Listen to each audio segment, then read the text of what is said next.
여러분, 우리가 읽고 있는 이 성경책, 과연 어떻게 만들어졌을까요? 오늘 그 신앙의 궁금증 속으로 같이 들어가 보겠습니다.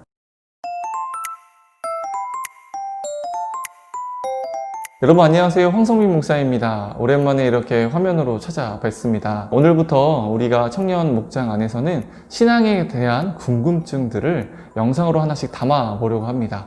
오늘은 그 첫 번째 시간으로 성경에 대한 이야기를 먼저 하려고 해요. 우리가 보는 이 성경이 과연 어떻게 만들어졌을까? 우리가 평소에 잘 보는 성경이지만 이런 기초적인 궁금증에 대해서는 잘 모르는 것 같습니다. 우리가 한번 성경에 대한 이 의문점들을 풀어 나가 보도록 하겠습니다. 여러분, 우리는 성경에 대한 많은 생각을 가지고 있어요. 성경은 다양한 언어로 번역되어 있고 또 많이 읽히는 책이에요. 그러나 동시에 성경은 이해하기 어려운 책이기도 하죠. 성경 속에 보면 어떻게 사람이 900살까지 살 수 있지? 그리고 어떻게 사람이 물 위를 걸어갈 수 있을까? 이러한 것들을 생각하면 성경은 있는 그대로 액면 그대로 받아들이기가 참 쉽지 않은 책입니다. 성경의 이야기를 생각할 때 지금 이곳과 그리고 성경이 기록된 그때 그곳의 거리는 너무나 멀게 느껴지죠. 근대 과학을 살아가고 있는 우리들에게 있어서 성경의 이야기를 있는 그대로 받아들이기 위해서는 우리의 지성을 희생하지 않고는 성경의 말씀을 받아들이기가 쉽지 않습니다. 혹은 우리가 어떤 성경에 대한 의심을 갖게 되면 어떤 사람들은 믿음이 없는 탓, 혹은요 시험에 든 탓으로 돌리는 사람들도 있어요. 내용적인 면에서만 의문점이 생기는 것이 아니에요. 형식적인 면에서도 의문점이 생깁니다. 왜 성경은 똑같은 성경인데 천주교가 보는 성경과 그리고 우리 개신교가 보는 성경이 왜 다를까? 성경의 건수가 왜 차이가 날까? 이러한 의문들이 생기게 되죠. 우리가 아무런 질문 없이 성경을 볼 수도 있어요.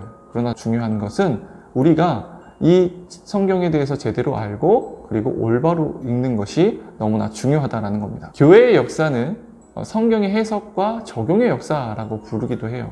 성경을 어떻게 해석하냐에 따라서 그 성경을 바르게 적용하거나 혹은 바르지 않게 적용하는 때가 있죠.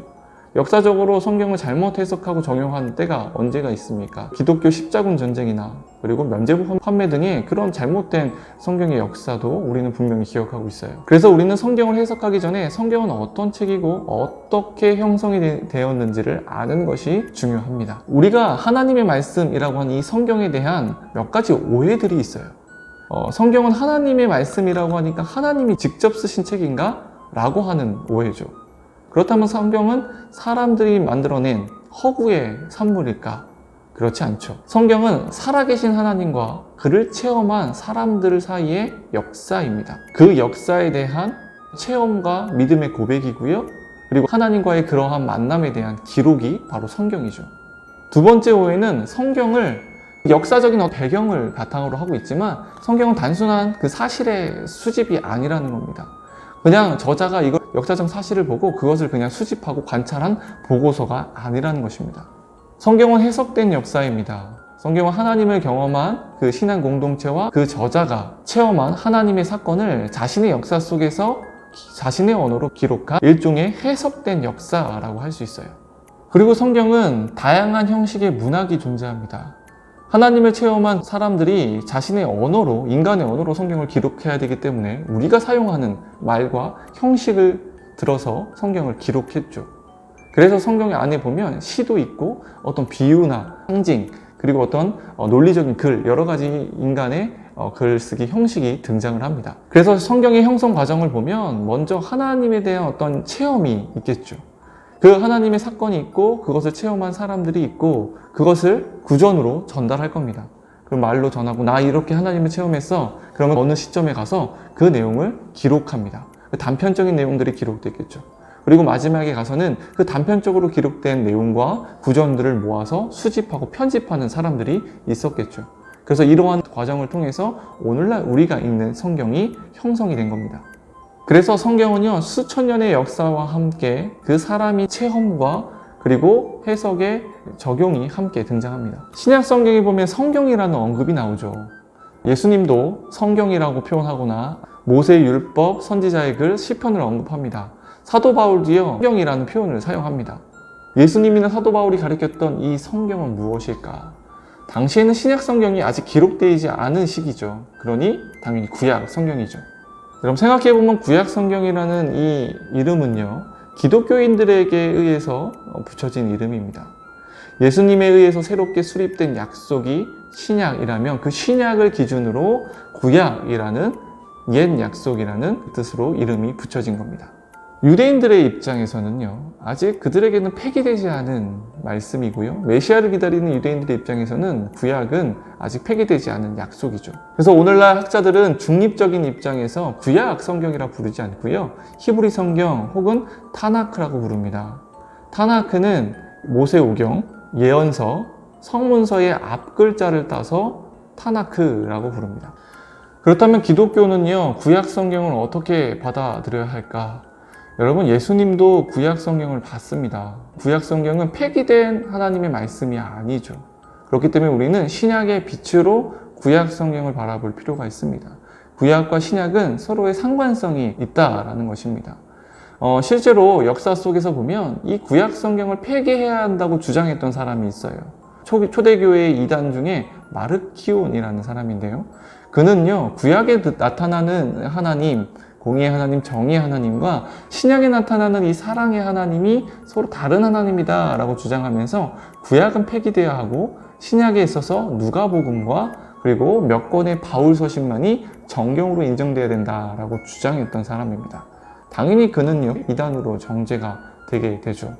이러한 반히브리적 성경 입장은요, 이후에 반유대주의와 결합이 돼서 홀로코스토라는 반인류적인 재앙을 초래하기도 합니다. 보네퍼는 이런 얘기를 해요. 너무 빠르게 그리고 아주 직접적으로 신약 성서적이 되고자 하는 사람은 내 생각에는 기독교인이 아니다. 히브리 성경의 정경화 과정을 한번 살펴보겠습니다. 정경은 고든 막대기, 법칙, 규범을 의미합니다. 정경은 믿음과 실천에 있어서 따를 수 있는 유일한 표준이라는 뜻입니다. 정경화 과정을 살펴보면요, 먼저 모세오경은 주전 12세기부터 포로 시기에 걸쳐서 기록되었다고 추정합니다. 그 안에는 상당한 구전 정신도 포함되어 있죠. 예언서는 주전 8세기부터 페르시아 시기에 기록되어 있다고 추정합니다. 주전 3세기경에 정경으로 인정이 되었죠. 히브리 성경에 있어서 역사서, 그리고 시편, 잠언, 전도서와 같은 이런 책들을 성문서라고 하는데요.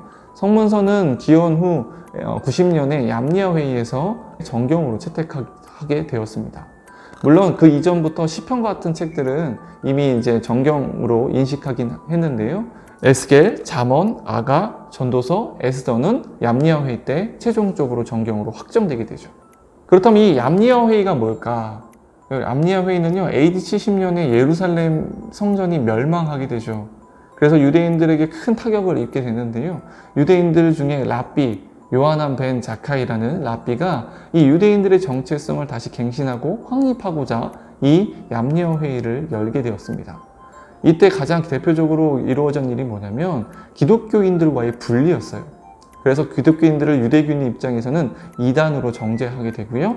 그 당시에 기독교인들이 가장 많이 보았던, 물론 유대인들도 보았습니다, 그리스어로 번역된 70인역을 자신들의 성경에서 빼게 됩니다. 그리고 자신들만의 히브리 성경을 만들게 되는데요.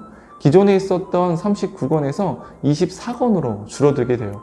70인역에 있었던 외경이 빠지게 되고요. 그리고 우리가 알고 있는 그 열왕기, 역대기와 같은 상하로 나눠져 있는 분권된 책이 한 권의 책으로 만들어지게 됩니다. 에스라, 느헤미야 같은 경우에는 분권이 아니라 한 권의 책으로 묶이게 되고 12권으로 된 소예언서들은 이제 한 권의 책, 12책이라는 이름으로 묶이게 됩니다. 우리 개신교들, 그러니까 종교개혁자들은요, 성경을 번역하는 데 있어서 히브리 성경을 대본으로 따릅니다. 그러나 배열과 그 순서에 있어서는 70인역을 따라요. 그래서 우리는요, 히브리 성경처럼 묶여 있진 않고요, 그 목록은 70인역하고 동일하기 때문에 사무엘상하, 열왕기상하, 역대상하 분권으로 되어 있고요. 그러나 카톨릭과는 대조적으로 70인역에 있었던 외경이 빠지게 되기 때문에 우리도 그 히브리 성경의 내용을 따라서 외경의 내용이 빠지게 된 거죠. 여러분, 오늘 이렇게 구약 성경에 관련된 내용을 먼저 살펴봤습니다. 하나의 영상으로 다 담기가 어려워서 다음 주에는 신약 성경에 대한 형성 과정을 한번 살펴보도록 하겠습니다. 여러분 오늘 영상을 보시고요. 그리고 여러분들에게 내용과 관련해서 몇 가지 문제를 드릴 거예요. 문제를 보시고 아래 링크를 들어가셔서 문제를 푸시는 분들에게 추첨을 통해서 몇 명에게 상품을 전달하도록 하겠습니다. 그럼 여러분 한 주간 또 승리하시고요. 항상 주님 안에서 평안하시기 바랍니다. 여러분 안녕.